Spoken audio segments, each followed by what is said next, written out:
And we are live, and welcome to the Eric Church Carolina album review. Yeah, Eric Church, Carolina. Eric Church's sophomore album. Um,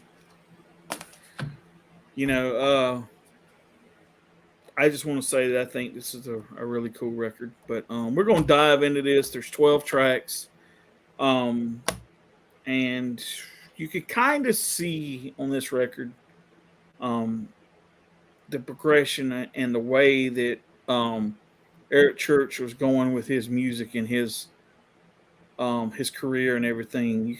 You can sort of kind of see that the way he was going in that. And so so we're going to dive into this album. We'll talk about the songs. Yeah. Give you And our, also it was released on March 24th, 2009. exactly. And it takes I me again back to it takes me back to 2009. As we go through the record, I may mention this listening to this album, preparing for the review, definitely made me feel nostalgic for those times because, believe it or not, this was actually an album I was listening to back in 2009 when it was released.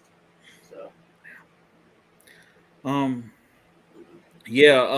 this and I'll say this um and I can say this because I've heard every Eric Church album. Eric Church has yet to make a bad record. Um, yeah, and although I do say that his first 2 to 3 records were a little bit more commercial than his later stuff, yeah, but yeah, you like I said, you could tell where he was going. You can already tell he was kind of leaning into the Chief album a little bit when he was making this record. So we'll kick off. We'll give you song by song title. We'll talk about each song, everything, yeah, and maybe read some lyrics and different stuff, and we'll just give you our opinions. And what we usually do is we'll usually rate songs, from like 1 to 5, like how many yeah, stars we would get it or whatever.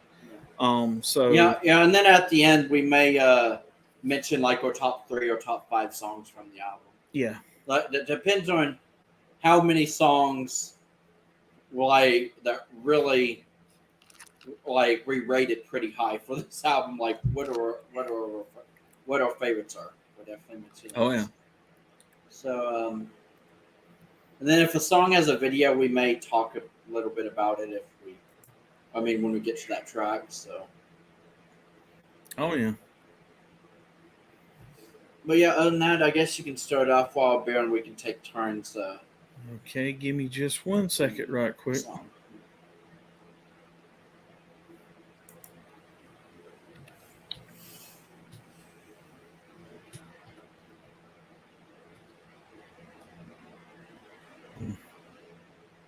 So basically what we're going to do is I'll read you off the first title, and the first actual song off this record is called Ain't Killed Me Yet. Now, I love this song because I like it because it talks about how doctor tells him that he's got to quit smoking, got to quit drinking, and all that stuff. Tell him he's got to get off the wagon, get off them damn cigarettes or whatever it is.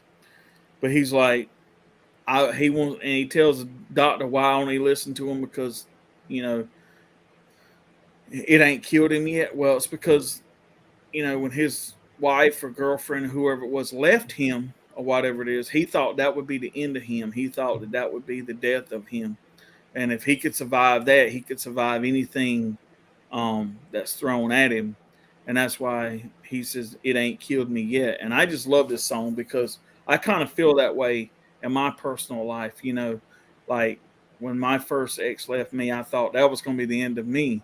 And I'm saying, like, but here I am today, and you throwing all this shit at me, and yet I'm still here, and it ain't killed me yet. So I just love this song. I think it's just one of those kind of anthems of like stand up and saying, okay, yeah, you bring it on. I'm gonna I don't care what you do, I'm gonna survive. So yeah. I just love this song. So what do you got to say about it, Alvin? Yeah, I really love this one. This was actually a really great opener track for this album. Like, it really got me into the vibes of this album. I was like, damn, this album is like, I mean, well, this is just the first track. But my immediate thought was, damn, this album might be better than I remember it was. Like, the thing is, I haven't listened to it in years, but I do remember listening to a lot of music back in 2009. And I definitely remember listening to this album when it came out because Eric Church, like, he was one of the country artists I was really into at that time. And it killed me at like this song. It sounds very relatable. Actually, like I mean, people like either like feeling it like they're in a situation like maybe they're going through a breakup or something.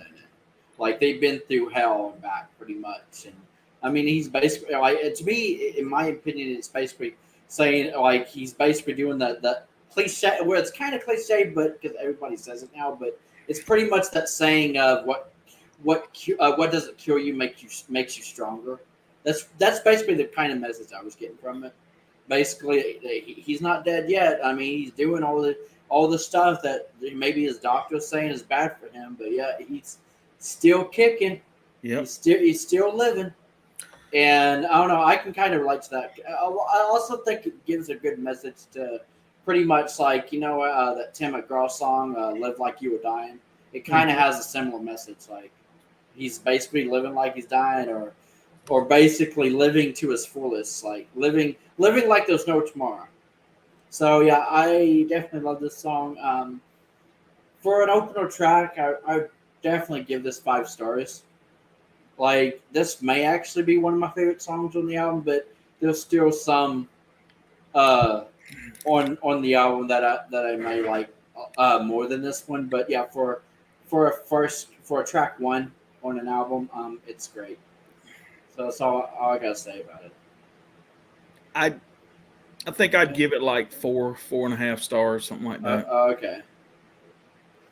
Oh, and just to give you a quick heads up, Alvin, when you comment in the comments over here, your Bill's Media and the Arts podcast, and when I comment, I'm Wild Bill. Just to let you know, Oh, because I'm streaming on both of my channels. So just to let you know, when you type, that's what it's going to come up as. okay. All right. Well, But but yeah, hey, Caden. hi, Caden. Hi, Elsa. Um, Yeah, y'all let so, people know we're live. So, yeah. So yeah, so oh yeah, so did you want to go to the next track, yeah, Waldo? we'll jump into track 2.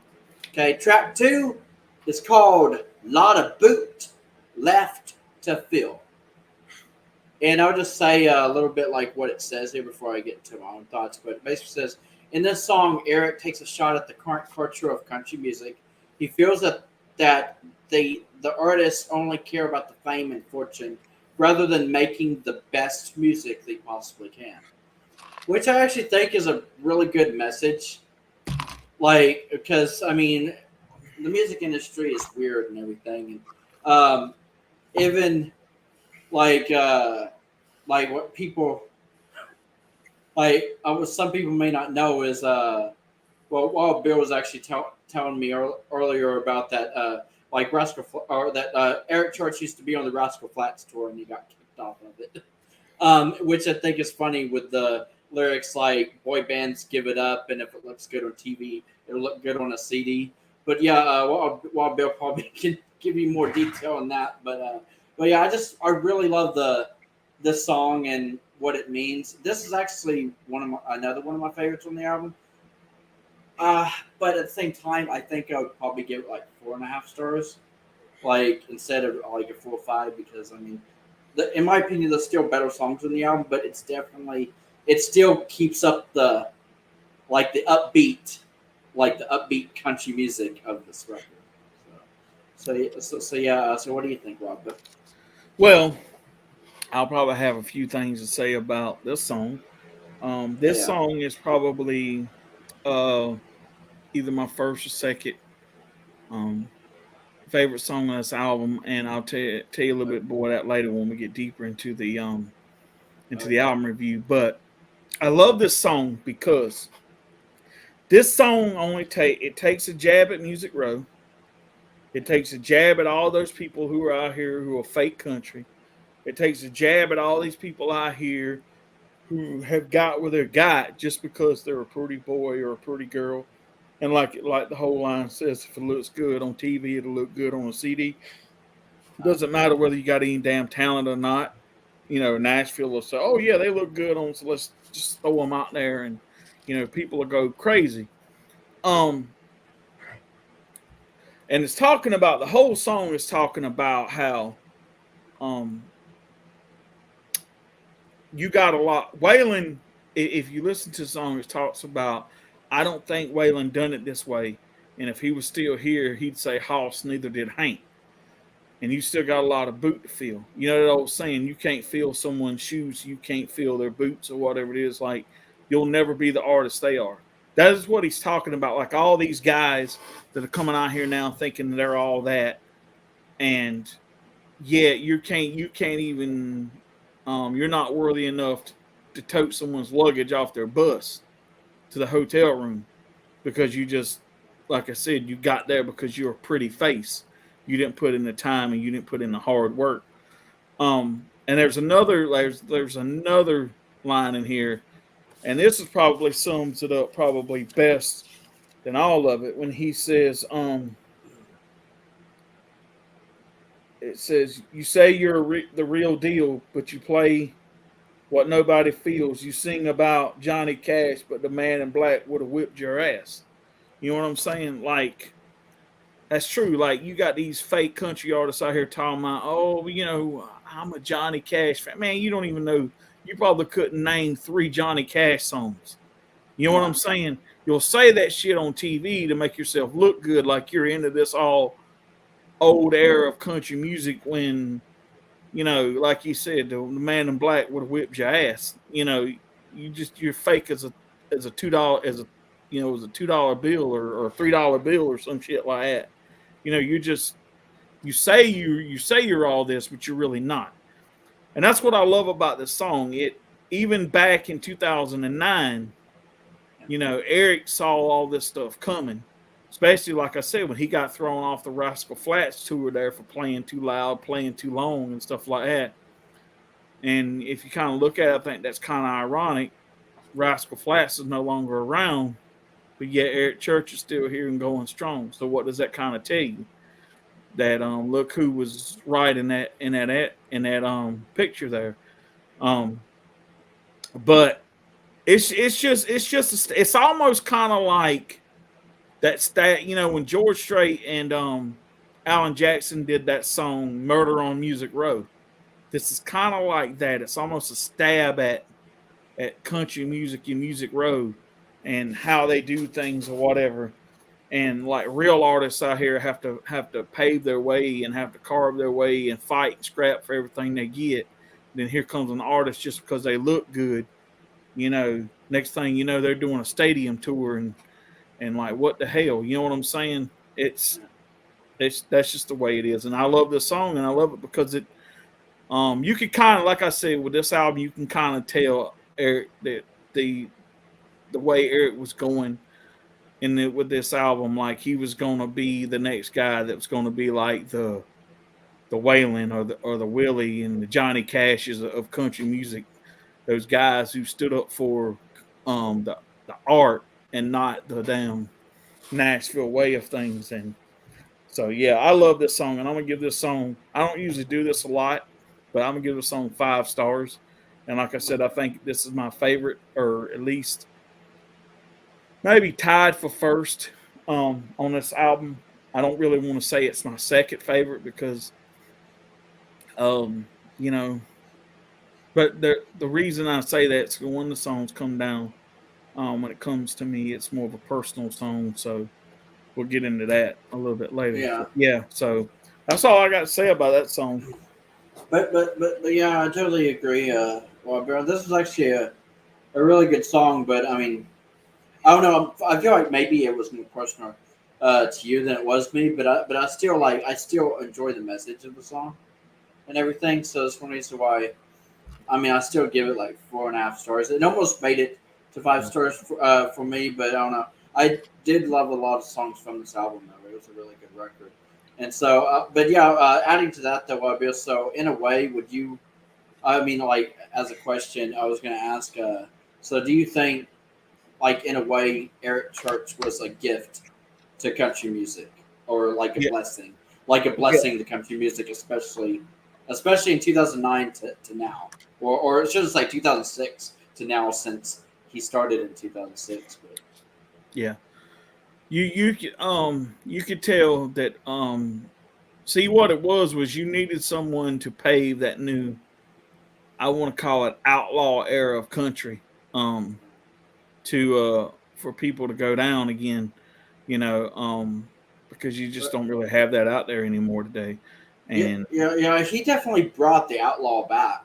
If you think about yeah, it, because I don't even really, I can't really.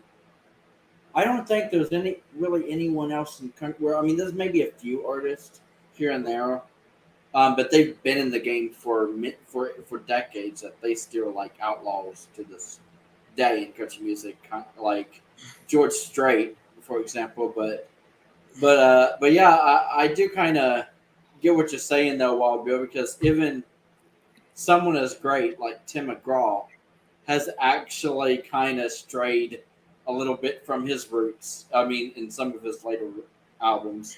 So, but then Eric Church, then you have guys like Eric Church who are keeping it traditional outlaw country. Like they don't stray from the roots at all, if that makes sense. So, yeah.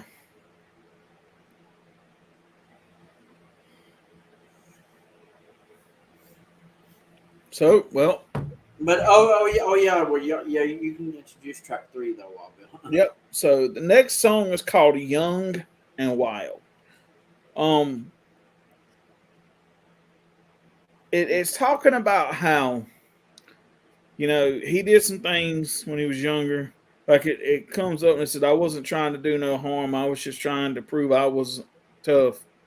When I lacked in years but made up in guts, I ain't saying it was smart, but oh that I had more master plan. I just grabbed the bottle and off I ran. I got a night in jail and a pissed off old man. Okay, so basically what it was is he was young and he was wild and he's trying to prove himself as a man, but he's made some mistakes and everything. But he still kind of has that, and you hear in the song, because the line talking about I'm just trying to stay wild and young as long as I can. Like he's kind of one of those people. Like he's looking at, we're all going. Time is short, and when we get old, there's no chance. There's no time of going back and doing those things that we probably wish we would have done, or at least tried back when we were younger. And so when you do some of these things when you're older or getting older, you have that nostalgia of you try to make yourself feel young again and stuff like that.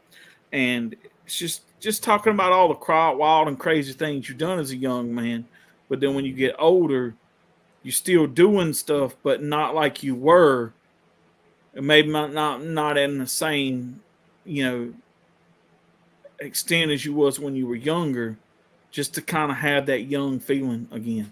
And I think it's a really cool song, and I think that it just explains, like, when you hear people sometimes saying, "Oh, they'll never grow up. They act like a kid when they're whatever it is." I think it's for some people that's just trying to keep that, that still trying to feel young when you're getting old and knowing that life is short or whatever, and you're never going to get that time back. So make the best out of it, even if it's not the right choice. A lot of times, that's what I get from it.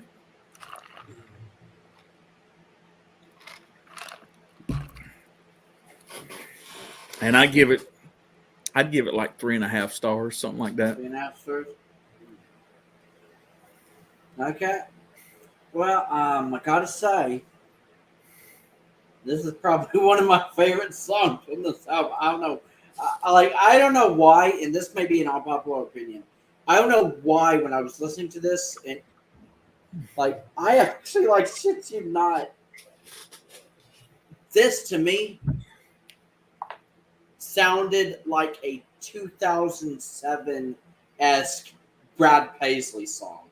As weird as that sounds, this sounds like something that I could see Brad Paisley singing. I mean, because it reminded me of some of his songs on his Fifth Gear album that was released in 2007, like 2 years before this album. Um, and like he had songs on there about like I'm still a guy and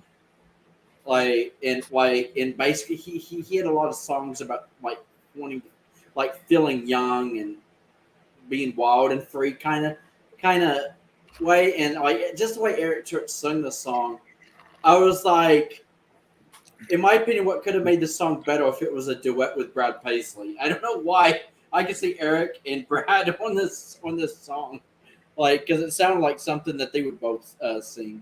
Um, but yeah, I love this song. It is really good, and I love the message. Like because it literally says here, this is a song about a guy looking back on his life when he was just becoming a man. He's saying that he wasn't trying to hurt anyone, just trying to be a man and find his place in the world. He regrets some of what happened, and he'd go about it differently, but he'd still do it all over again. Um, and so yeah, I just really love the song. I would actually give this song 5 stars. Actually, I know it. Like I mean, I don't know. I this one I was really vibing with. So, but yeah, definitely good. A great song. So, Nice. so are you ready for me to go to track 4? Yeah. Okay. Oh yeah. So track 4 is called "Where She Told Me to Go," and basically this is about how Eric left his girlfriend and she told him to go to HE double hockey sticks, pretty much. Hell. Too late. He's realized that he's in hell and he can't get away from it. Because for him, hell is everywhere. If she isn't there with him.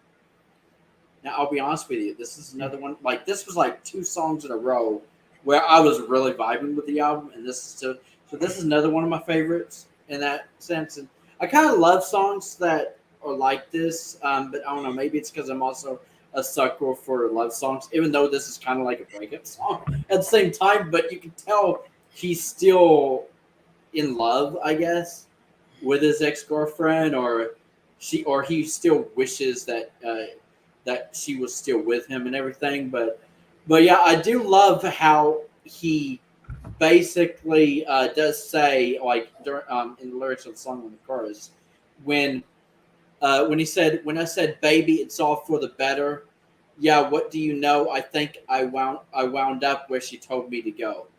And but I also love it how he is surprised himself that she knew all along where he was gonna go, like I guess by the breakup, or the aftermath of the breakup, I should say.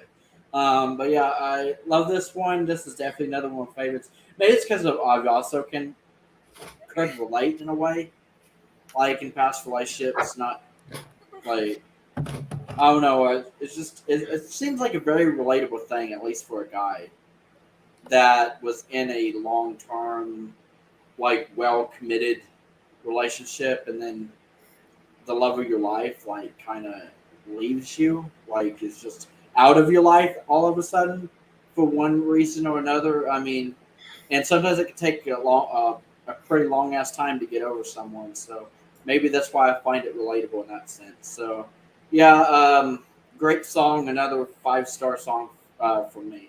So yeah, what do you think, Wild Bill? Hold on, just give me 1 second here. Okay.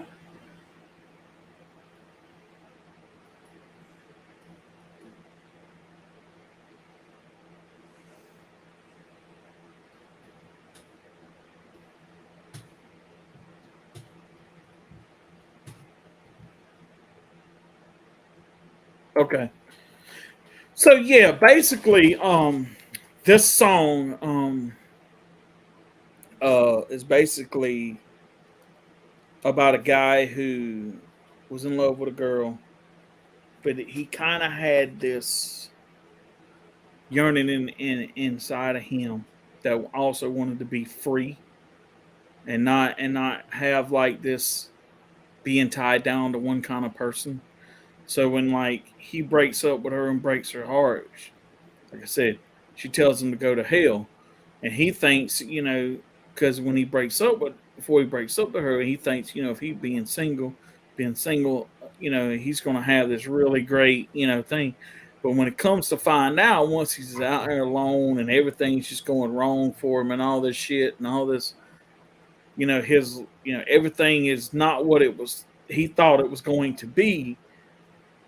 He's like, man, she told me to go to hell, and I feel like that's where I've wound up, like, and there's no going back now. And it's like, you know, it's like that old saying, grass is greener on the other side thing. When now you come to find out, the grass, yeah, it was greener on the other side. It was because it was fertilized with bullshit. You know what I'm saying? So it's kind of one of those things where it's just funny. It's like one of those songs where it's like, you think it's basically just been one of those songs where you think one way is better than the other, and you come to find out it ain't, and now you having all those regrets. And so yeah, I think it's a great song. It's another song that's a really good song on this record. I do like it. I don't know that I like it as much as you do, Alvin. But I would give it like 3.5 stars, just because I mean, you know what I'm saying. It's not a bad song by any stretch of meaning. I just, I don't think it's one of the like more stronger kind of songs on the album. You know what I'm saying? But it doesn't mean that it's not a great song, and I like it. And the one thing I can say about most Eric Church records is they're not songs on there that you could just sit here and skip. Like every song is a listen. When I put on the Eric Church vinyl, the whole thing plays. I don't like go over and move. Oh, well, I don't want to hear this song. You know what I'm saying? Because that's just how good every one of his songs are. And so, yeah, I was wondering. Yeah, I mean, like I know we haven't gone through his discography yet, but yeah, just the way like I know how much of an Eric Church fan you are, Wild Bill. I mean, I would be surprised if we actually get to an album where we get to a song and you're like skip over this one. Like I don't like this song. Like I just don't see Eric Church singing a bad song. Yeah. All right. Well, next track is track number 5 called "Longer Gone." Yeah, baby. And this song kind of is like the last song in a way, to a certain extent. Like so him and his girl separated, and now like no matter how far he goes, how much time goes on or whatever, he still thinks about her. She's still on his mind and everything. And he could go across the world or across the country. Years can go by and he still thinks of her. And he's trying to get longer gone. Like the further he thinks he gets away from her memory, the easier to become, and really it ain't. So yeah, it's just another one of those cool songs talking about trying to put the past behind you and move on, but it's never really left you, and it probably never will for a while. No matter how far you run from it, it's always right there. So yeah, it's just a really another cool song that's just like I said, it's not it's where it should be on the album. You know what I'm saying? And it's like it's definitely not filler. I'll put it to you like this, right? None of these songs on any of these records are like filler songs. They're there for a reason, and they're great songs. And probably just every one of them could probably be a potential single. Maybe it's just wasn't as strong as some of the other songs on the album. And if I had to rank that, I'd probably about probably what I do with most of these songs on here, give it a 3.5 stars or whatever. I really think it's a really cool song. So, yeah. But yeah, I really like this one. Well, even though you kind of already mentioned what it was about, well, but it does say this is a song about a man who is desperate to leave the memory of an old lover behind. He just can't shake her, no matter how far away he seems to pull himself. And I really like this one. Yeah, it does feel like a continuation, kind of the last song. But I don't know. I'd probably give this one maybe like 4 or 4.5 stars. I mean, in my opinion, it's not as good as the last song, but I don't know. Like I don't know. Maybe I just took the last song too personal or something. I don't know. Even though I'm totally over like past relationship stuff, but maybe some of those feelings did kind of like those memories did come back listening to that last song. But yeah, this one. I mean, I do like the message though. Like sometimes you just need to move on and let go of the past and let go of past memories and stuff. So yeah, but yeah, definitely a good song on the album. Definitely not filler, just like you said, Walker. Yep. So so yeah, ready for me to mention the next one, Walker? Oh yeah. Okay, here we go. I'll be honest with you. This next track, track 6, which is called "Love You'll Love the Most." Now, even though I listened to this album in 2009, this was the most familiar song for this whole album. This is the one that brought the most nostalgia for me, but maybe it's because I watched the music video to this song a lot on YouTube over the years. I mean, okay, I do. I'll just get into it. Basically, the song "Love You Love the Most." It is a love song, and I'm a sucker for love songs, just like I can be for sad breakup songs as well. But yeah, I will actually openly admit I am a sucker for love songs. I do love this one a lot. But this is a love song, maybe the most bro country style song that Eric has produced, but it's a true testament to how much he loves his wife. He talks about everything he loves in his life, but how none of it compares to how much he loves his wife. And I don't know, I just really love this song. I love the things he compares like the thing when he sings about things he loves doing, which is something if I was to write a love song, I would write something like this. Actually, I actually love how it starts. I love sleeping in on Saturdays, and I love college football games. I love not acting my age and good barbecue. Yeah, I'm a fan of Faulkner books and anything my mama cooks. Smallmouth bass have got me hooked on Sunday afternoons. Yep. And then even down the road or down the line, he actually says, "Man, I love how Red Man tastes. Damn, I love my NASCAR race. Any song sung by George Strait is country at its best."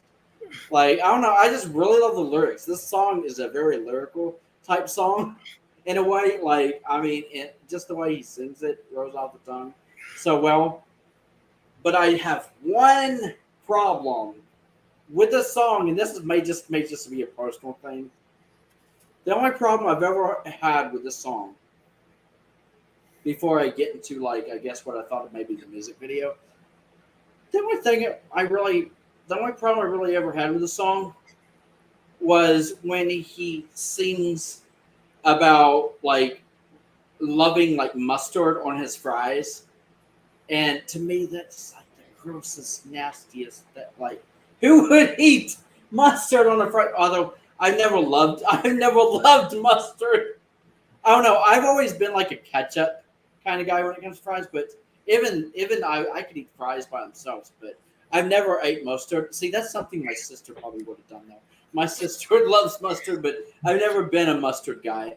So I don't know. Maybe that's the only problem I always had with the song was I would change the lyrics a little bit and say ketchup maybe. I would change it to yes, I love good cold beer and ketchup on my fries. Or something, but not mustard. It seems random. That was the first time I ever heard something like that. But Other than that, I love the song, and the music video is so nostalgic. I love how it plays out because he literally like walks into like a pawn shop or something, and is gonna like sell his guitar. Yeah. Or this guy or the guy playing in the music video, because I guess it was like an actor or something who walked into a pawn shop gonna sell his guitar, and while he's waiting, he finds like one of those like I guess view things. I can't remember what they were called. I But think they were remember, called viewfinders or something. I yeah, think. yeah, viewfinders. Because I remember I used to have those when I was a kid. That was what made me feel more nostalgic. It reminded me of like my childhood in a way. But yeah, but he picks it up and he's like, do you have any like files for this thing or like one of those row things? And so the guy working in the pawn shop he says just one, and then he puts it in and he starts and as he's like flipping through the pictures like of the viewfinder, he like sees images of like Eric Church, like even the title track comes on the screen. I think it says "Love You Love the Most" by Eric Church or something. Yeah.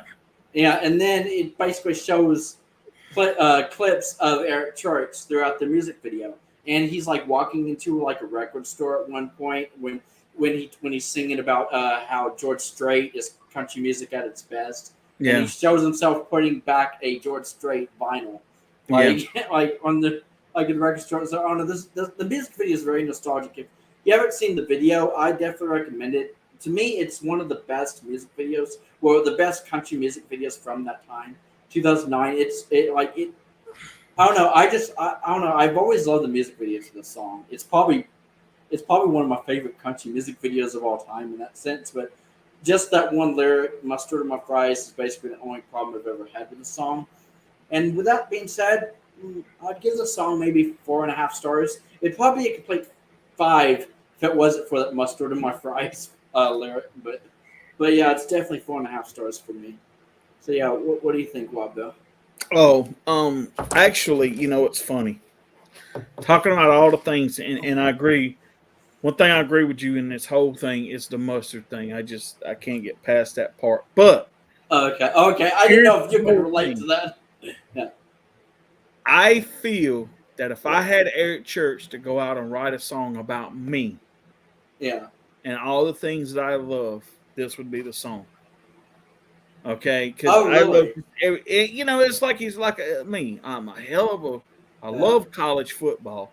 Like I'll get up in the mornings and I'll walk up to my brother's house Yeah. and I'll hang out in this room and we'll watch College Game Day and we'll watch 3 or 4 of the early games, and if there's a really good game come on late night, we'll watch the late night game or whatever it is, and we just hang out and talk about college football and watch college football and like, I love going, we love talking about racing and going to racings. I love going fishing, all these things that are in this song. It's pretty much me, so I can relate to this song.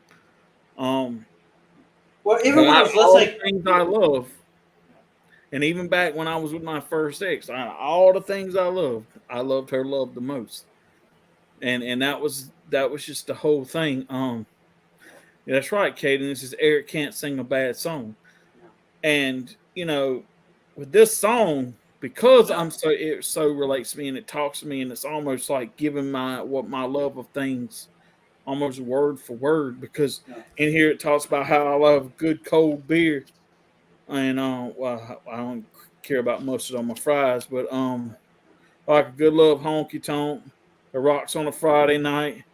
Hell yes, I love my truck, and all this stuff. And I love good scuffed up cowboy boots and broken and tore up jeans. So it's all those things that you know I love then and I still love now, and I haven't changed. And so, like I said, the song is probably the one song that I can say that I can say that if the song was written about me, I should probably get royalties off the song because I could swear the song was written about me. You know what I'm saying?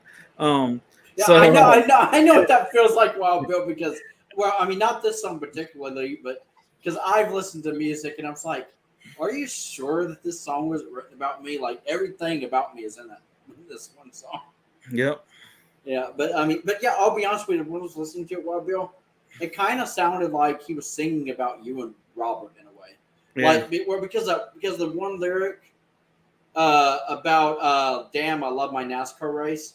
I don't know. yeah, It made me think of Robert because Robert's always watching NASCAR. yep, So, I guess that could relate to you too, because I mean, sometimes you do ask Robert who's winning, like yeah. when he's watching the race. So. And so I would give this song, and actually, this is one of the songs that I'd actually give on this album 5 stars. Huh. I just like I said, because I relate to this song so much. I swear he was talking about me. Okay, that's awesome. You know? I'm thinking, the main reason this was the song that makes me feel the most nostalgic for this album and everything is because it was released as a single and had a music video, and I would play the music video pretty much as long as I've had the internet since it was released. So ever since 2009, I've probably watched that video at least once a year because, I mean, I love to look back at, I don't know, some of the, like, sometimes I feel nostalgic and watch back, like, old music videos that I used to like. And, yeah, but I've always loved the song and the video. And like you said, the only problem I always had with the song was just that mustard on my fries lyric. It just sounded weird. And I don't know. Because, I mean, I don't know. I guess in a way, maybe my sister could relate to that because I know my sister used to like to get mustard whenever we would go to like get fast food or something, and I was never a mustard eater. So, Yeah, me um, either. I hate mustard. okay, so you actually hate mustard, so you want to eat it on, so you won't eat it on anything.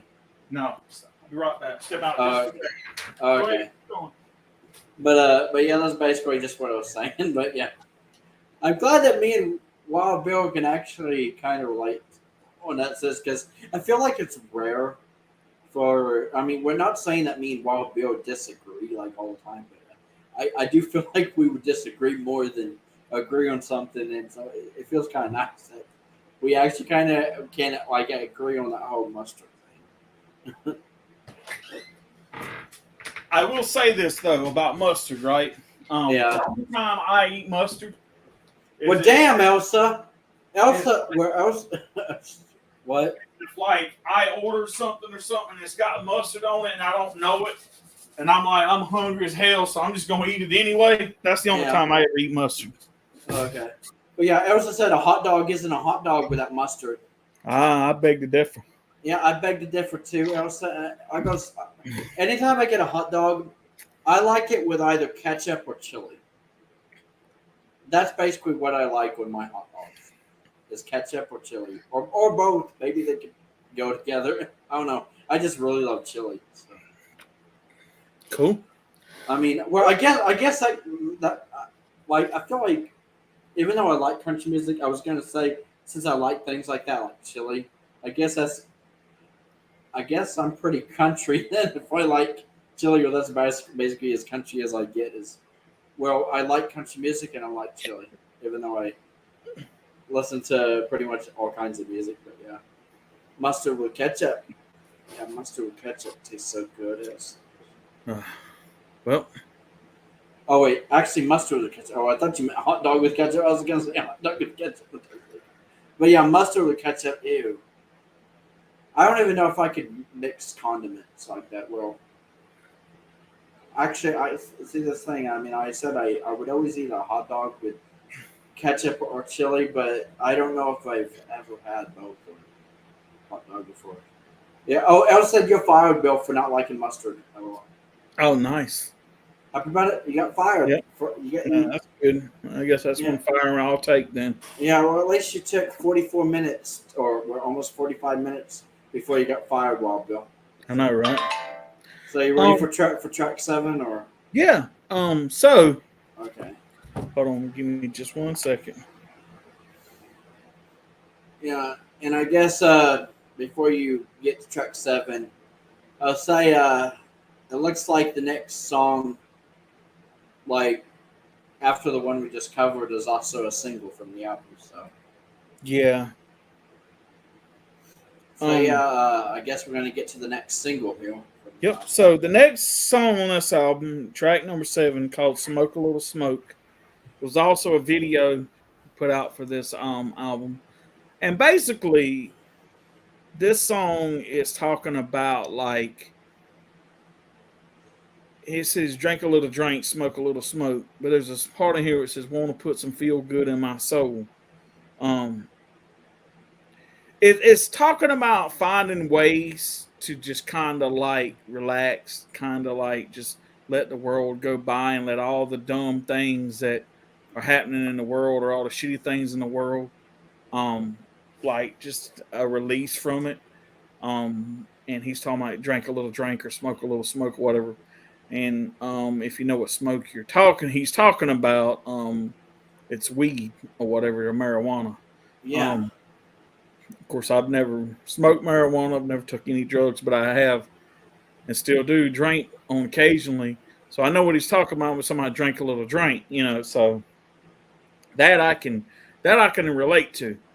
But it's just a song talking about how to release yourself from the world and all the crazy things that are going on. Because like there's one part in here when he talks about want a little more right and a little less left, a little more right now and a little less what's next. Act like tomorrow's 10 years away and just kick back and let the feel good flow. Drink a little drink, smoke a little smoke. So it's like, one of those songs. And I don't really have a whole lot to say on this song. And that's a good, and my thing is because it's a great song and I like the song. It's not really relatable to me except for the drink a little drink part of it. But I understand trying to get away from the craziness of the world and everything. So it's a cool song. It's an upbeat song. It's an awesome song. It's great. The video is cool. I've got nothing bad to say about the song. So it's one of those songs I'd give it like 4 stars, because I just, it's an awesome song, So yeah, this song, I'll be honest with you, can't really relate to it because I don't smoke a little smoke. I don't drink a little drink. But with that being said, I do kind of get the message as well. I also wanted to give it a little brief description on what it says here because I kind of like what it says in the description of the song. It says this song is about how Eric feels when he smokes marijuana. It was a song that he was urged not to release as a single, but he rebelled and did it anyways. It was a major hit for him and the beginning of his true identity as a country music badass. Hey, that's actually awesome. Oh, I told you. This was the album that set him on the course that he's on now.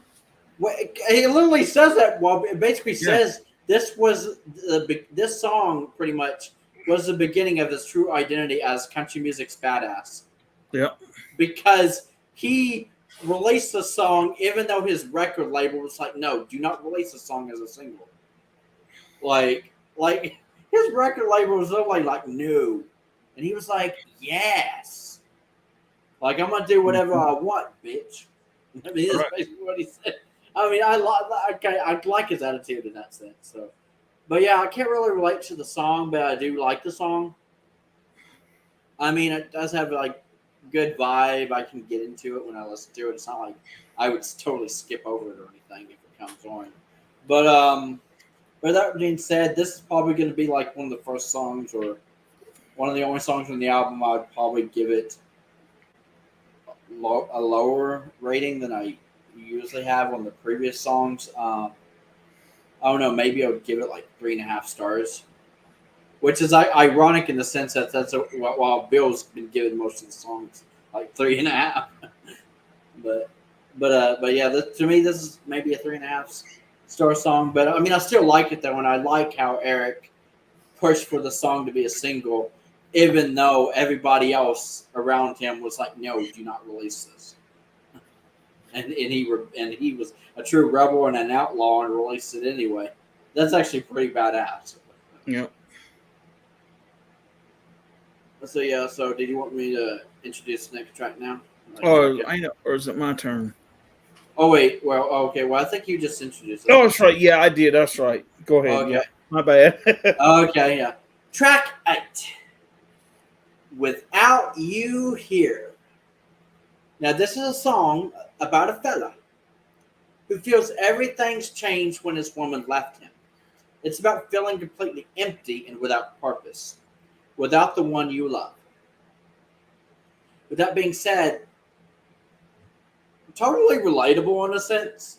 I don't know, maybe this is just me getting back, like, I don't know, feeling, or because, especially when you've gone through like a bad breakup or had a relationship, and then, that you thought was going to last and then it didn't. I don't know, maybe it's just relatable in that sense. But I don't know. I really like this song. Don't got much to say about it, but it's definitely not one of those songs I feel like I personally like to a sense. Or at least for a while before I finally did move on from like a past relationship. But yeah, with that being said, where would I rank this song? I don't know, maybe like 4 stars. Because I feel like it's not like one of the best on the album, but it's definitely really good. So it's not a bad song by any means. This is still Eric Church at his best, even if I give it like 4 stars. But it's definitely more relatable to me than the last song, if that says anything. So yeah. So what do you got to say about Wild Bill? Yeah, it's basically about how you're not the same person without the love of your life in your life. Like love. I felt like this for a long time. It says, "Without you here, I'm just a ghost. Without you here, I'm just stranded at the station, and my mind caught the last train for the coast." You know, and so yeah, to me, I felt like that for a few years of my life, and without her, I was lost. I didn't feel like me. I didn't feel like nothing in the world made sense. I felt abandoned. I felt just a lot of things that I don't think you really can explain to someone until they go through them themselves. You know what I'm saying? And that's just basically talking. It's a simple song. There's nothing really, you know.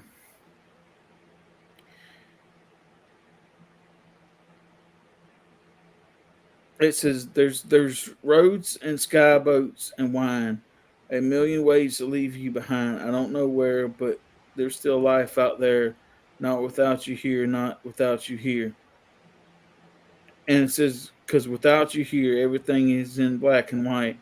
Without you here, I'm upside down. Without you here, honey, I'm a melody living in a world that can't hear sound. So basically, yeah, it's true. It's like it's like being in a world and the only way you can communicate is see and you're blind, or you're living in a world where you can't see anything and the only thing there is noise and you're deaf. So it's kind of one of those things, and it's a simple song, and it's not really one of those songs that really like stands like way out in a thing, but it's one of those storied songs, one of those songs that I think most people relate to, whether they're you know have been in a short term relationship, married, divorced, or whatever. It's just one of those songs I think most people in life, if you've loved someone genuinely at least one time in your life, you know where they're coming from. And like I say, some of these, like some songs, don't have to be really, big story driven. This song is short and it gets to the point, and it just tells you like what it's like to be without someone, and without them here, you just exist, and that is it. And so I give this song, even though it's a great song and I like it, I don't think it's as strong as some of the other songs on the album. right? But it doesn't mean that it's like filler by any means. It's not. It's a great song. So I would give it like a 3.5 out of 3.5 stars or whatever. I think it's a really great song, and like I said, and one thing that people don't really understand too is Eric Church writes all his own music. So that is to have an album that has no bad songs on it, that's pretty good.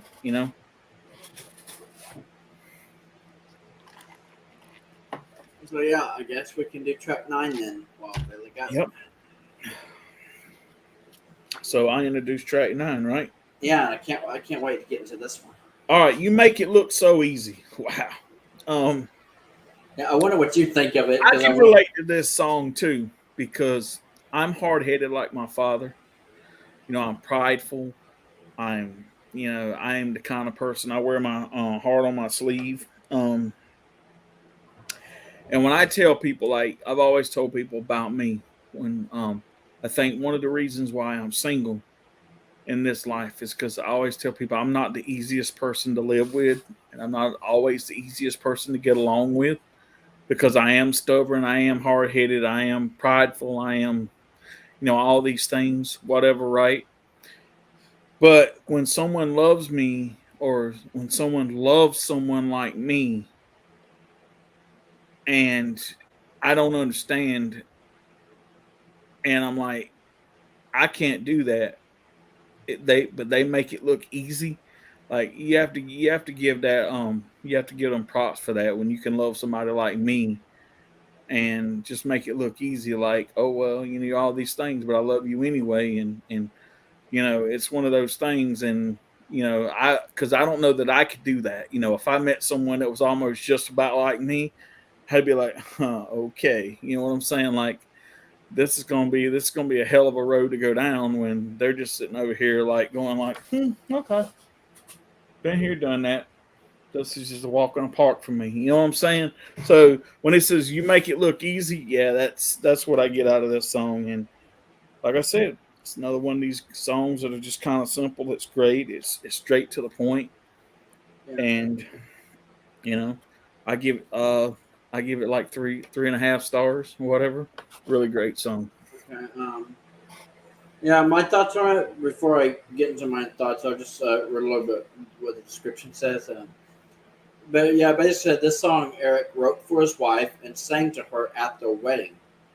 It's his first song in the category named "Thank You for Loving Me Despite the Fact That I'm Me."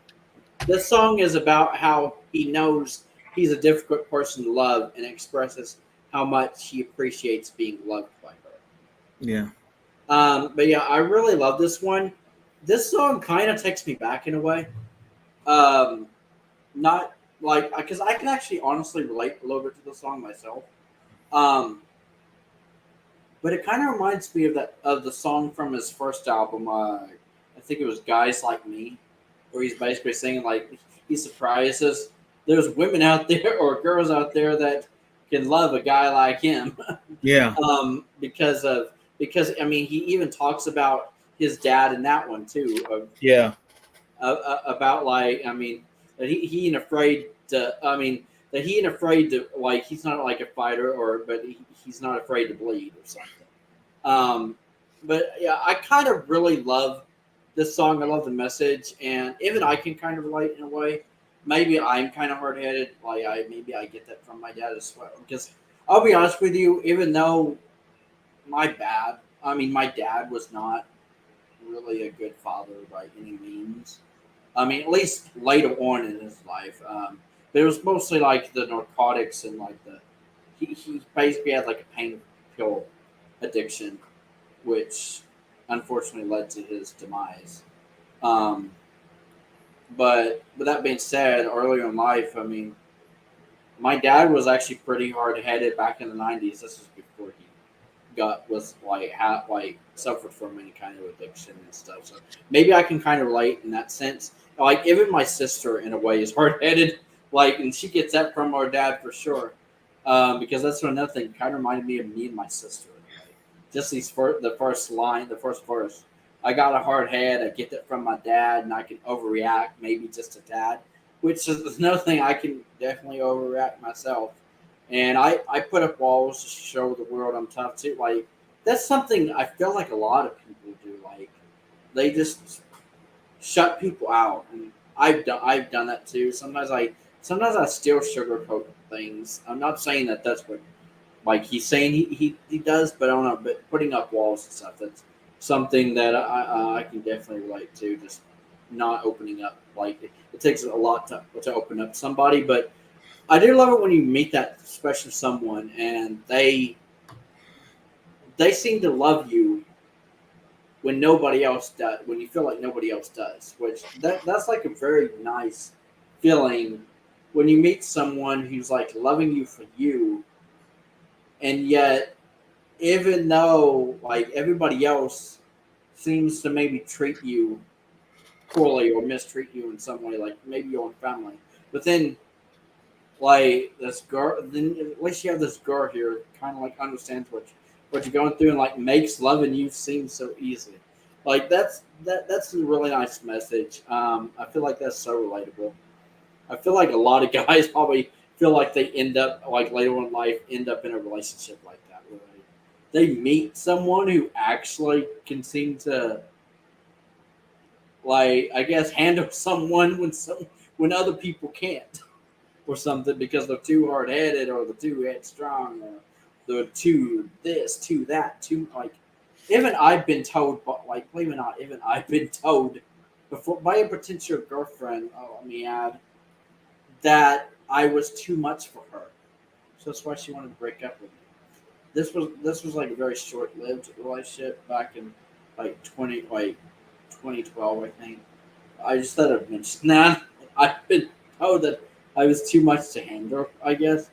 But but yeah, I do love the message of the song when you finally meet someone who actually makes like loving you seem so easy when you know deep down that you're hard to handle and you can be difficult to I guess to live with in a sense or to be around because of your attitude, your personality, whatever it is, or just the baggage you may have because of your past or something.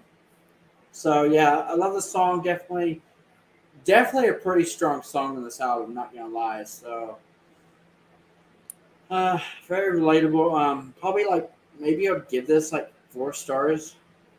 Yeah, I'm thinking this is like a 4 star song. It's probably still not one of my absolute favorites from this album, but definitely one that I can relate to nonetheless. So, so yeah. I mean, at least I've been there in situations where I'm like, at least you're like, at least you understand me, or at least you get me when nobody else seems to get me at all.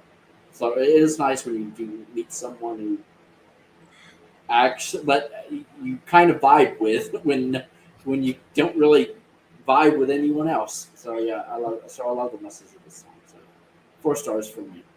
Awesome. But yeah, that's true. Also, that's definitely a very rare find. Yeah, someone who looks past your shortcomings. Yeah, that's actually a good way to put it.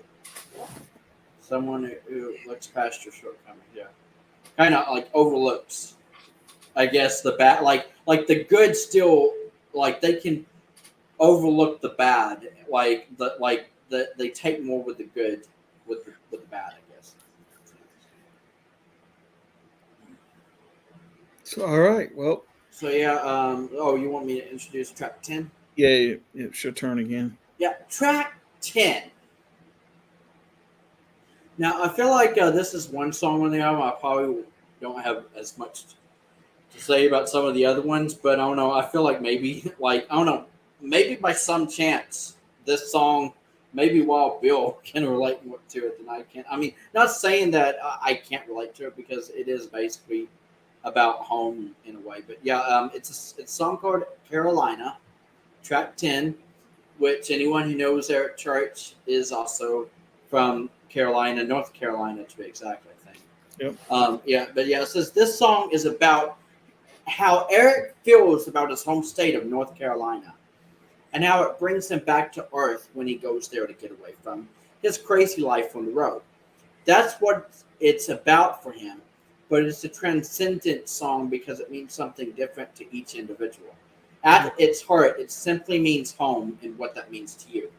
So in a way, even though I'm not from any of the Carolinas, like I was born and raised in Oklahoma, but I don't know, maybe I can relate in a sense to like I know what it's well, not that I know what it's like to miss home since I've never really done much traveling and never really had to experience being homesick like some people have, but I do know like the message of like home is where the heart is and like home sweet home and there's no place like home, like all those things you always hear. So I do kind of like the message in that sense. And so, I mean, I know if I was to ever leave Oklahoma, I mean, after a year or two, I may actually start to miss it, even though I wish I could go out and see the world or visit other places. But yeah, with that being said, I like the song, I like the message, and I would probably give this song maybe 3.5 stars.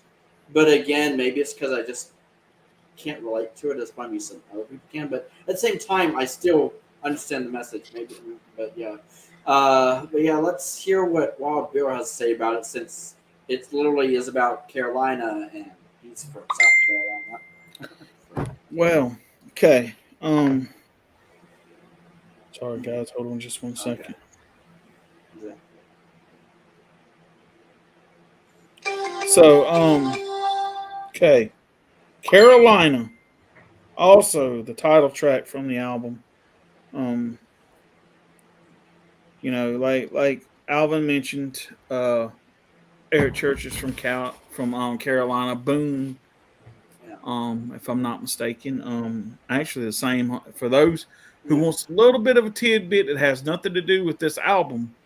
But if you're a baseball fan, and you're a keep up with baseball, it's the same hometown of World Series or MVP, the World Series champion, Madison Bumgarner, who pitches for the who used to pitch for the San Francisco Giants, but now pitches for the Arizona Diamondbacks. And when you go through Boone, North Carolina, there in Hickory, there's a sign that says "Home of Eric Church and MVP," and and World Series champion Madison Bumgarner. So it's anyway. So that has nothing to do with.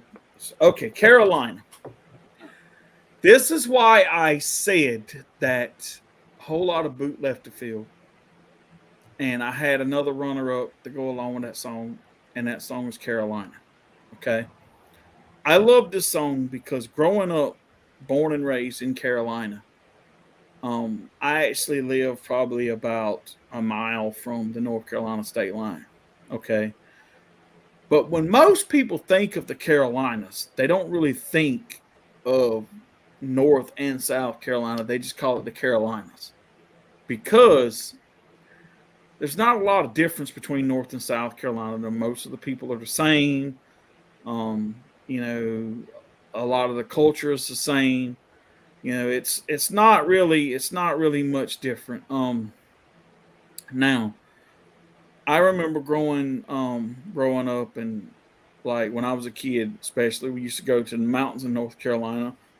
We had some family that had, you know, a place who actually lived there right outside of Chimney Rock there in North Carolina, in the mountains, and we would go up there. And for those of you who do not know, that same area around that up in that way, Lake Lure was where they filmed some of Dirty Dancing. But that's another thing. But anyway, I love the Carolinas, and when I moved away and I lived in New York, I'd always love this song because it reminds me and talks about home for me. But it kind of become my anthem song in a way because no matter how long I lived in New York, I'd come back and see my folks and my family and everything. Carolina was always calling me home, saying this is where you belong.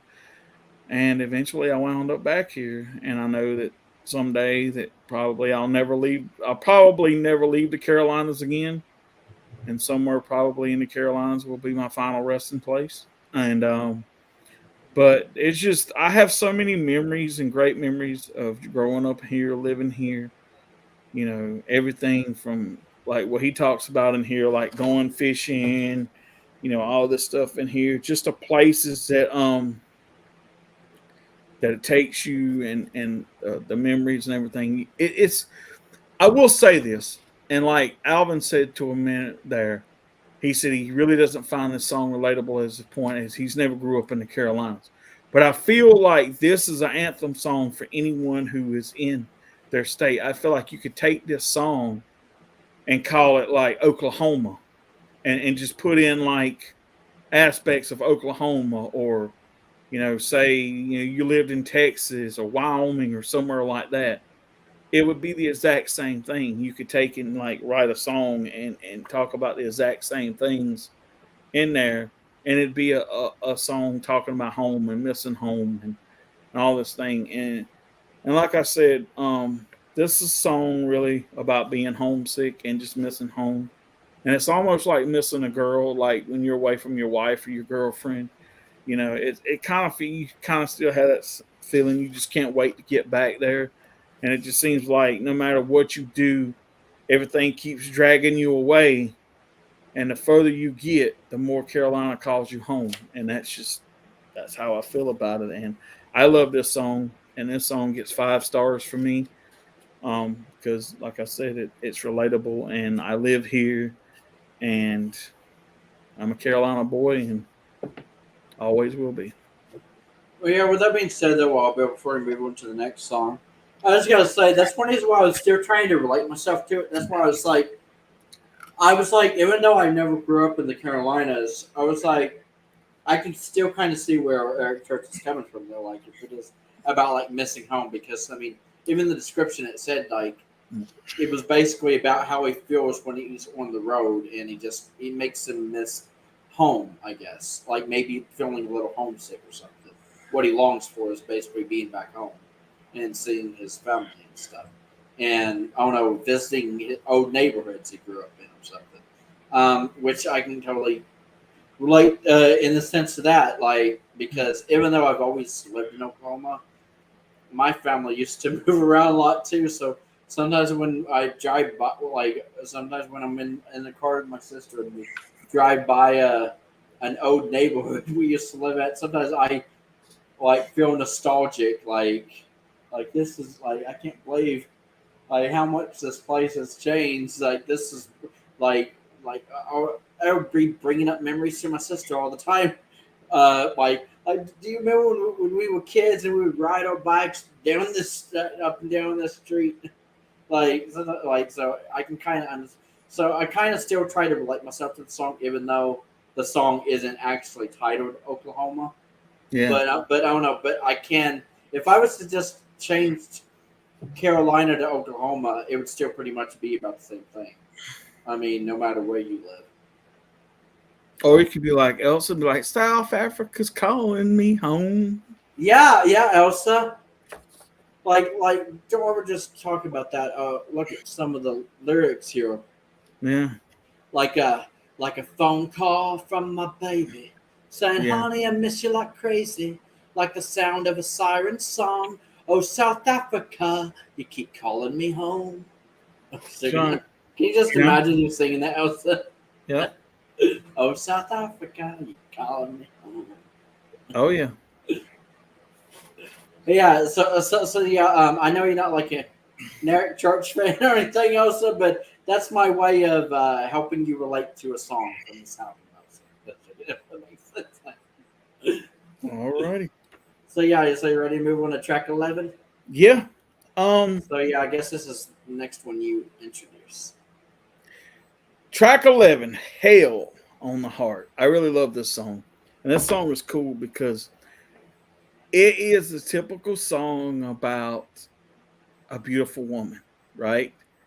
They're they're good looking, man. They're heaven on the eyes, they everything you see about them, man, is great.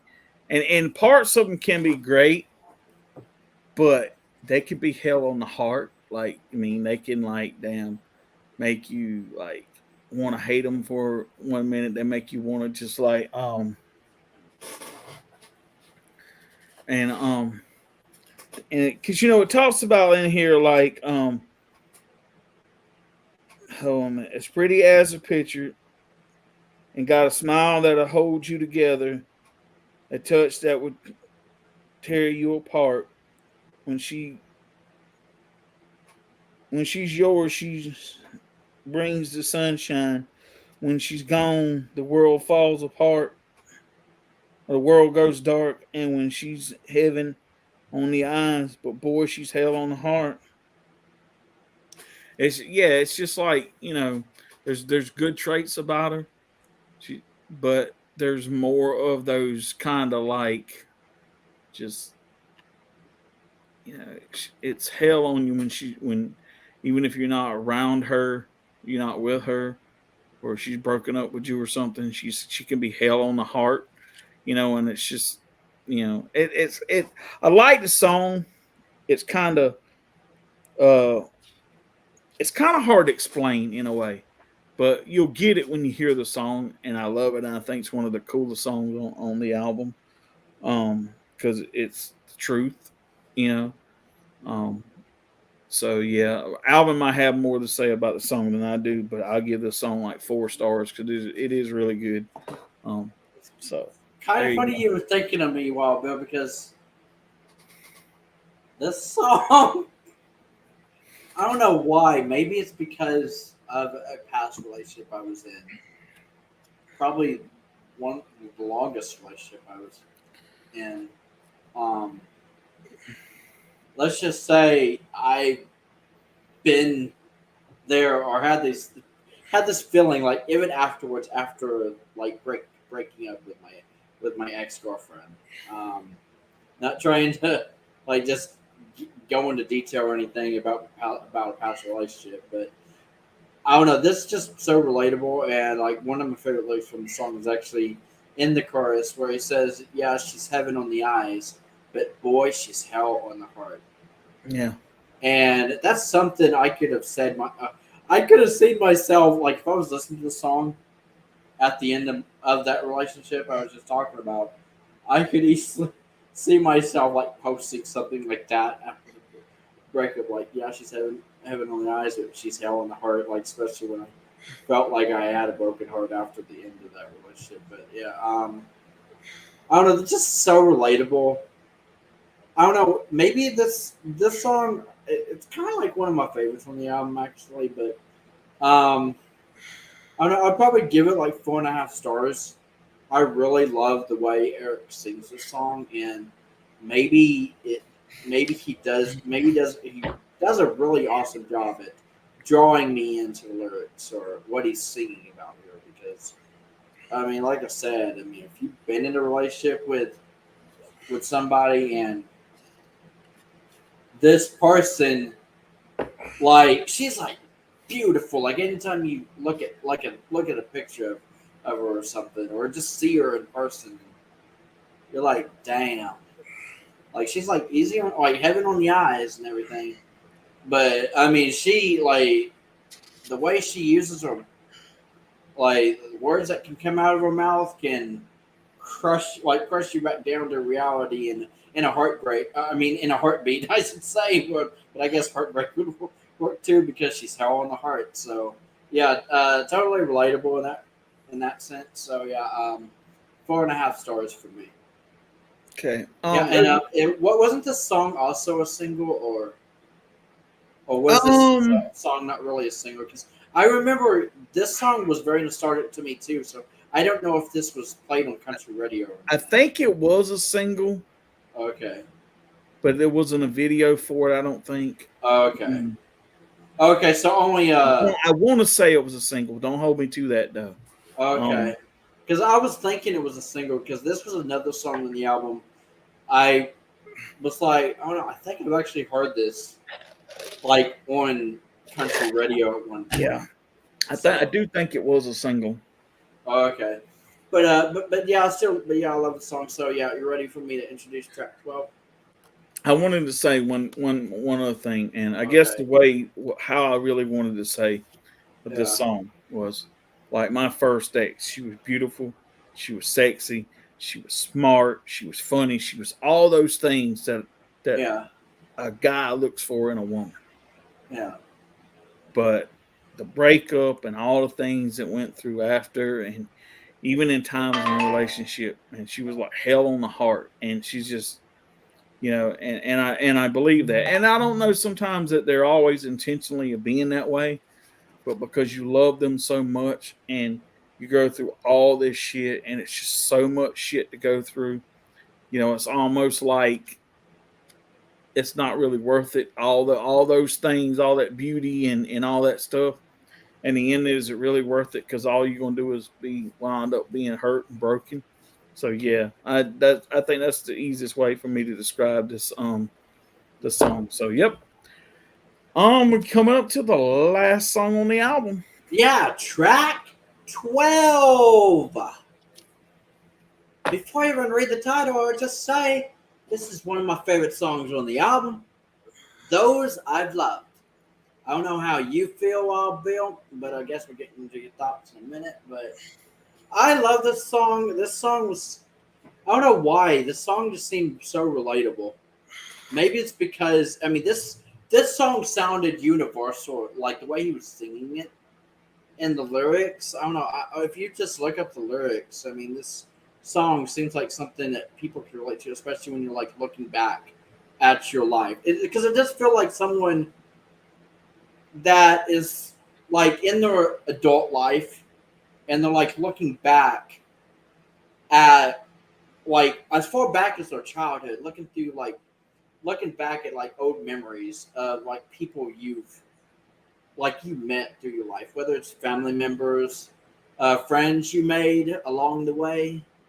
Um, it's basically people that you've loved throughout your life in one way or another that basically made Eric Church who he is today, which a lot of people can relate in that sense. But yeah, it says this is a song for Eric Church's friends and family members, saying that he is who he is today because of them. They Yeah, formed him into the artist and man we all see now.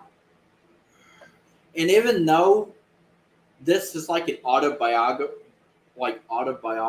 like type song for Eric Church, like in that sense, like it's basically like written about his own like life experiences and how he's felt later on in life as a musician.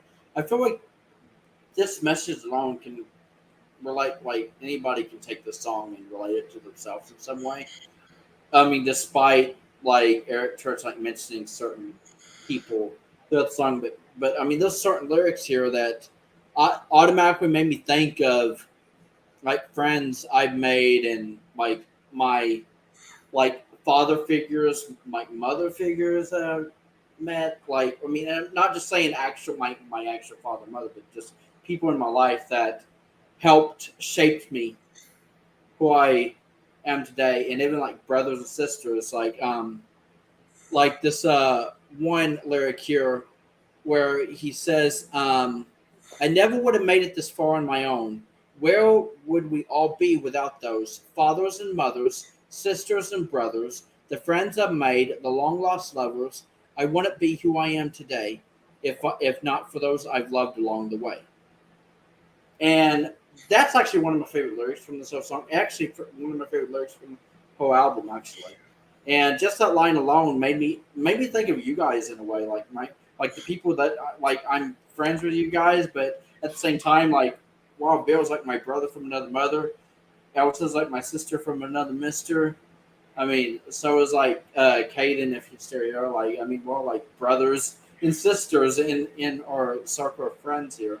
I mean, we're basically a family, as we always say. So, in a way, you guys have helped shaped me who I am today too. Even though, like, I've only known you guys for a few years now, but you guys are still people I've loved along the way, like in my life, and I still got along like way to go, I guess. And I don't know, it made me look back at my childhood, maybe even how close I used to be to my grandma, and maybe I mean how close I was to my mom, and how close I am to my sister now. And, I mean, even my sister has helped me become who I am today. It's because of her and her guidance that has helped me since we lost our mom all those years ago. That I mean, so yeah, I don't know, just so totally relatable. It seems like very universal, and I feel like even if you listen to this song, I feel like in a way, I mean, it's just relatable in a sense, and it kind of made me think of you guys in a way because you guys are like family now, and you guys still like people love long ways, as well as like my ex, like it says long lost lovers and stuff, like. Yep. I mean, it made me think of like my past relationships. Like maybe in some way, maybe my ex girlfriend did help me become who I am today because I did learn a lot of things during that relationship as well. So yeah, yeah, just totally relatable. 5 stars. I would probably give it 6 stars if I could, or even 10 stars. Like I'll just put it right now. This is one of my favorite songs from this album, and made this album like Eric Church just did it perfectly ending this record with a song, in my opinion. This was a perfect closer track, a perfect track 12. Everything was just perfect. Not trying to hype up the song or anything because maybe it's just me personally, but yeah, 5 stars for me. What's your thoughts, Wild Bill? Well, I agree with everything you said there, Alvin. Okay. This song hits me kind of hard, and it's kind of hard for me to listen to because Okay. every time I listen to this song, it brings back a lot of memories. A lot of them good, don't get me wrong, right? Yeah. But some bad ones too. Um, like my grandfather, for instance. My grandfather taught me how to fish. My grandfather taught me how to shoot a gun. I remember when it was almost kind of like in that song when he says, my dad picked me up from school and we rushed to the hospital because I remember going in there and telling my last goodbyes to my grandfather right before he passed away and everything. You know, and he was my best friend. And when I was growing up, my father wasn't here a lot because he was off working and everything. My grandfather was kind of like that male figure in my life, and and we spent a lot of time together and everything. And he was such a big influence in my life. And you know, sometimes I always tell people if I'm ever a quarter of the man that he lived to be, I'd be doing good in my life, right? Um, I just and the other part of the song too is like when my ex, my first, there's one part in the said when I first met her, she had a ribbon in her hair. Well, that didn't necessarily happen with my girlfriend, but I do remember when I used to wear this red bandana that I had, and I remember one time when we first kind of made it official that we were going to go out with each other. I remember her like grabbing it and taking it. She's like, this is mine now or whatever, right? And one of the next times I saw her, she was actually wearing it, in her hair and everything.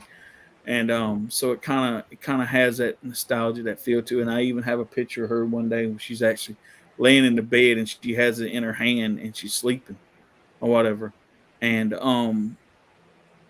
so it's one of those things where it's like I'm not who I am today if it wasn't for them people, because they've made me all the good and the bad have sort of kind of chiseled me into the man that I am today.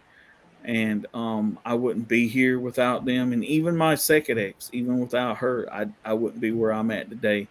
And the things I've done and the places I've been and all this stuff, man, has made me the person I am today, good or bad. I am who I am. And like you said, if it wasn't for those people that we loved along the way, we wouldn't be who we are. And there's no way I think to really kind of sum up a song to like kind of tell who you are and where you've come from and all that stuff in that. And this album, I wanted to say something, Owen. So I'm going to kind of close here in along with the song. I give this song 5 stars easily, without even a thought come to mind. The song is 5 stars, maybe even more. Oh, okay. So I Probably mean, it's yeah, it is the best track to close this album with, and the reason why I think it's because if you think about it, if you yeah, really look at it, yeah, he starts off this album with "Ain't Killed Me Yet," right?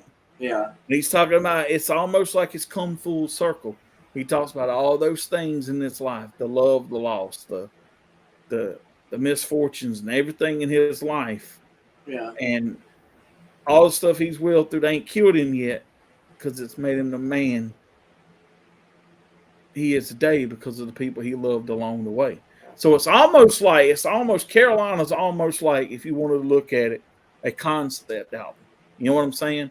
But that's the thing. It opens and closes with a storied song that's like, okay, this is who I am because of these events. Like, I don't know if this is the right way to put it, but just like you said that, Wild Bill. So in a sense, would you? I don't know. This album kind of feels like Eric Church's autobiography put to music Yeah, or something. Like it's basically his story in an album in a way. yeah.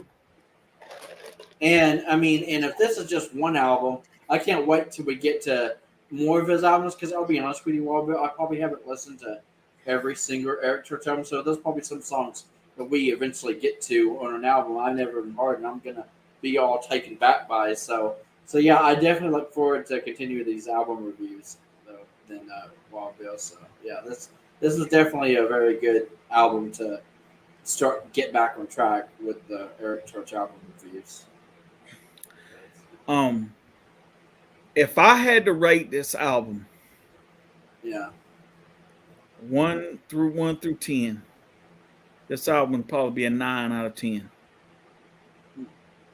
Okay, I love this record. It's a yeah, like I said, I think it's an early I think it's okay, Trish. Oh yeah, Actually, it's okay, we're Trish. about getting ready to wrap up, but um Yeah. at the end of this thing, y'all, if y'all want to hang out, we will. Um Okay. but I just wanted to say, right, that this album is kind of a uh like I said, an autobiography of Eric Church's early life. Because I'm gonna tell you something. The next album, the third album, Chief, is the album that put Eric Church from here to here. And I'm gonna go ahead and give you a little precursor of what's to come the next and the next. That was the album Eric Church won Album of the Year for, Chief. Huh. And when you hear this record, you're gonna understand. You're gonna understand why it was Album of the Year. It's just, if you thought this was a good record, you ain't Yeah. heard nothing yet. Oh my God. So do you want to, while we're doing this, Walter, do you want to try to schedule or talk about like or upcoming or next album review? So the next album review, if it falls the way I want it to, it's probably going to fall around that week of Thanksgiving. Would Okay. I want to say it'd probably be within that week somewhere. Same here, Elsa, watching it tomorrow. Yeah. We're gonna be watching it tomorrow, Trish. Uh, I want to say that it's going to be in that week somewhere, because that'd be probably the best time I'd be able to do it. So just look out for that. And I think, and then one thing too, kind of doing it more towards the end of the month gives you more time to kind of really dig deep into the album and really kind of let it immerse yourself into it. Because I'm gonna tell you, when you hear this record, you're gonna be like, where was I at when this album come out? Because you're gonna be like, What, Chief? now I understand why people love Eric Church. Oh shit. And I'm gonna tell you something. Okay, I love Chief. now I got to get into it. And I'm gonna tell you right now, there's not a bad thing I can say about any Eric Church album out there.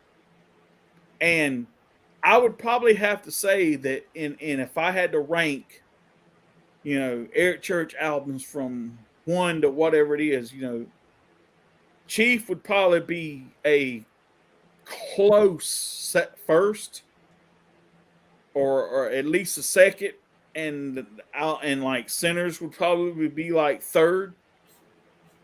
And you know how much I love the album The Outsiders, right? Oh yeah, I can't wait to I know we can't wait to get to the next one, Chief. That Chief is up there with Outsiders. Okay, that's how much I love this record. And when I'll probably have a lot to say about the Chief record. I'll probably have a lot to say about the rest of the catalog because I just love those albums, and they're just I hope I'm more prepared. Like, I'll be honest with you, what you just described, Chief. I think I'm going to try to be even more prepared for the next one than I was for this one. Not saying I wasn't prepared because I have listened off and on to Carolina throughout this week, but I don't know. Now I'm really curious about Chief. I may actually start listening to it as soon as next week or something. I'm telling you, when you start listening to it, you're going to understand why he won Album of the Year. I'm telling you. Because he had I think he had like 4 or 5 singles off that record. And I know he did a video for Springsteen. Oh yeah, Springsteen. I do know that one. Was that on Chief? Yeah, that was on Chief. Okay, Springsteen. I know that one. I know he did. I think like 3 or 4 videos for some of the songs off that record. That album just blew up, and it was just like, yeah. So yeah, that's where you get that iconic look when you see Eric Church stuff. You see that hat down with the sunglasses kind of thing. That's the cover of Chief. Pretty much. I actually like that look. I actually like how mysterious. Well, because he was kind of like a mysterious outside or outlaw or something with what he was doing with his Chief record. Because I remember like 2012 Eric Church, like he was definitely on top of his game back then. I don't know if I've ever listened to the full album of Chief. I know I probably heard at least a few songs from that album, like the ones he released as singles and had videos for. But yeah, I definitely look forward to listening to the album now and get ready for the next review. Yeah. And one other thing too, I was gonna say, he had a shirt out that it was pretty much the Chief cover, but instead of his face, it was a skeleton, right? And it had the aviator glasses on it, and the words was in a circle around the face. Yeah. And it said "Outlaw Country Ain't Dead." I wanted that shirt so bad. I waited and waited and waited, and then it sold out, and it never came back. And I was so disappointed because I wanted that shirt because I loved it because it represented who he was. Yeah, Outlaw Country Ain't Dead. So has he never sold it since? Or? No. Once it was gone, it was gone. I've seen it. Like I seen a girl one time post it on like Facebook or something, or whatever it is. She wasn't selling it or nothing. She was just look what I think she picked it up, found it somewhere, and got it from somebody or something. But it's a really cool shirt, and it's pretty much the Chief face with the hat and the aviator glasses, but instead of his face, it's a skull, and it says "Outlaw Country Ain't Dead." I feel like if you ever came across it again somewhere, like in your size, I feel like you would buy it in a heartbeat. Oh hell yeah! If I could find it my size, I'd buy it in a heartbeat. Yeah. But yeah, before we wrap things up, did you want to mention like your top favorites? Oh yeah. So you want to go first? Or you want me to go first? I don't know. I mean, you can go first while I go. Okay, I'm gonna do a top 5. Okay. And so I would have to say Carolina, and a lot of boot left to fill would be 1 and 2, um, or at least a tie for 1 and 2, and then those I've loved along the way, Hell on the Heart, and Ain't Killed Me Yet are my top 5. And if I had an honorable mention, it would be Smoke a Little Smoke. Okay. But yeah, I think my top 5 would be Young and Wild, Where She Told Me to Go. Really love that one. You Make It Look So Easy. Hell on, those I've loved, and love you, love the most love you, love the most, and those I've loved are probably like tied for my number one favorite. But yeah, an honorable mention would definitely be Hell on the Heart. Did I say love you, love the most? I'm not sure. I think I can't remember. Anyway, I love that song too, so it would be love you, love the most. Yeah. I think it was supposed to have been tied with something else, and I forgot about it. But anyway, yeah, I'm not saying mine were in any type of order, as I was saying them, but I would definitely say it's between Love You Love the Most and Those I've Loved that are like fighting for my number one favorite songs from this album. So those are definitely my top 2. But what I liked about your list, though, album, was you kind of went into some of those deeper album cuts where I didn't. I kind of stayed with the more popular songs. Oh yeah, I didn't know. And I'm not saying that that's a bad thing or a good thing, But I like some of your choices because, like I said, you went into some of the more deeper album cuts, which I like.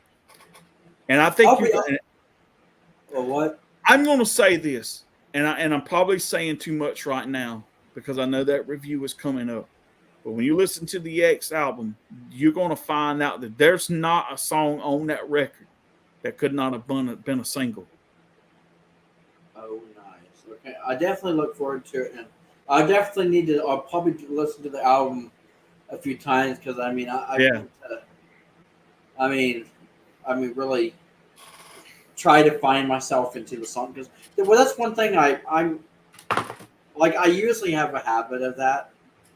Like whenever I listen to an album, I usually can easily find ways to, depending on how much I can get to the music and the lyrics of the song. I can usually sometimes relate it to something I've been through myself personally, or that I know someone else in my life can possibly relate to. Like, I listen to songs all the time that make me think of my sister, or the songs I sometimes listen to that maybe even makes me think of like Elsa or something, or like some of you guys because of what I already know about you. Yep. Yeah, Alvin likes to yeah, but that's the thing. Elsa, I was actually getting ready to say that. I just wanted to let you know this beforehand, Rob Bill. Mm-hmm. I like that's probably going to be a pattern you're going to notice from me whenever we do these album reviews. A lot of my favorite songs from albums do tend to be album like deep cuts. I'm just gonna say it right now. Not saying that this is every artist, but a lot of artists, in my opinion, do not pick the right songs for singles. Like sometimes they do pick some really good singles. Don't get me wrong, but there's always that one song that I'm like, why didn't you release this as a single? Like this should have been a single. Like. But I feel like I'm not the only one. I feel like a lot of people are like that when it comes to music because you hear the song when like an album comes out and you're like, this definitely should have been a single. And what are you saying, Elsa? Say what? Like, did I say something wrong, Elsa? I am going to say this, and I think we're going to wrap this up here in just a minute. And but when we get into the later albums, and I'm talking about the albums after Chief, you're going to find that a lot of my favorite songs on those records are deep cuts. Like those album cuts that are just like those songs that you're like, damn, why didn't he bring that song out? You know what I'm saying? Oh yeah, yeah, well, yeah. I was wondering if you've ever felt that way about some of your favorite artists, Robert. Like, Oh yeah, have you listened to a song like on an album, like when you was like, this should have been a single, this should have had a video or something. yeah. I felt that about a lot of songs. Like actually, there's a song off of John Party's album Yeah. Heartache Medication called Don't Blame It on the Whiskey. The one he done, I think it was Lauren Elena or whatever it is. Oh yeah. Eric Church wrote that song. Huh. And I'm like, man, you went in here, you did a duet and all that stuff, and you didn't bring that song out as a single. I'm like, come on, man. And then I don't know if you've heard it, but that new song by Eric Church and Chris Jansen there called "You, Me, and the River." Oh yeah. Eric Church wrote that song. He's wrote a few songs for other artists out there, and that are actually have been like big hits for some of the artists out there. And so that's what I'm saying. Like, you know, so some of those deep cuts, you're gonna be like, wow. Like, there's a song I'm gonna tell you right now, Al. Yeah. It's probably my favorite song on all of well, I'm not gonna say it, but there is a song off of The Outsiders called Devil Devil, the Prelude to Darkness, right? Yeah. When you hear that song, you're gonna be like, man, this song is deep, and this song is like, wow. You're gonna be like, now I understand why this album is like the probably the most outlaw record that Eric Church has ever done. Like, it's just like, I'm telling you, man, it's just I you just wait. When we do that one, you're gonna understand. Tell me. Yeah, I hope we can continue the tradition of doing at least one album review a month, because it'd be great if we can like get to some of those other albums like in December or January. Yeah. But yeah, sorry if that sounded weird. Also, I really didn't mean it to sound weird when I said that, because when I said when I listen to music, depending on what I've known, like because sometimes it could be based off of a previous conversation. Like, say we have a previous conversation and you said something else. Sometimes I'll listen to a song and I'm like, well, damn, this, like, me and Elsa were just talking about this, or this sounds like something that I feel like you could relate to, even though you're probably not going to be a fan of some of the music I listen to. But that's basically what I meant. I didn't mean it to come off as weird, as I'm literally listening to music thinking of my friends, like, in some weird way. It's more of a, it's like in my subconscious, like, I was like, oh shit, like, so and so could probably relate to this, or oh shit, I just had a conversation about this with Elsa the other day, or with Wild Bill or something. Yeah, that's basically what I meant. Yeah. Okay, so we're gonna wrap this up. Okay. And I wanted to say thanks for those people who showed up and participated, and I'm grateful, and I want to say thank you. So look forward to next month for the album review of Eric Church's third album, Chief. Hopefully that's going to drop around. It'll be another live stream like this was right here. You know, did you say around Thanksgiving? Around Thanksgiving time there. And so you don't want to pick an extra date yet? No, not yet. I'll let you know when we get more into whatever, because I don't know what we've got planned for that week. I mean, I'm supposed to be off that whole week. Yeah, well, it looks like Thanksgiving's like on the 24th, so yeah. So, I guess I don't know, somewhere around then, I guess. Well, I guess as it gets closer, you can have more. Yeah. So, but we'll basically pick a day for that that thing, and we'll go from there. We'll let everybody know. I'll post all the links and everything and let everybody know when it's happening and everything. So yeah, so thank you for coming in and watching the Eric Church album review. I hope you liked it. I hope you maybe get a better understanding of the record. And maybe if you've never heard it or you've never heard Eric Church, you'll go out and pick this album up and listen to it, or listen to it on his website, or maybe it'll get you in the Eric Church and you go check out some of his later stuff and whatever. But thank you. I'm Wild Bill, and my co-host and good friend Alvin the Chipmunk Darkling.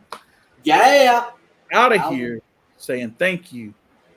And remember, all you pretty boys out there who think you're the real deal, but you play what no one feels, you sing about Johnny Cash, guess what? The Man in Black would have kicked your ass. Yeah. And that goes out to all those fake ass country people out here that you know who you are. Ain't nobody got to tell you.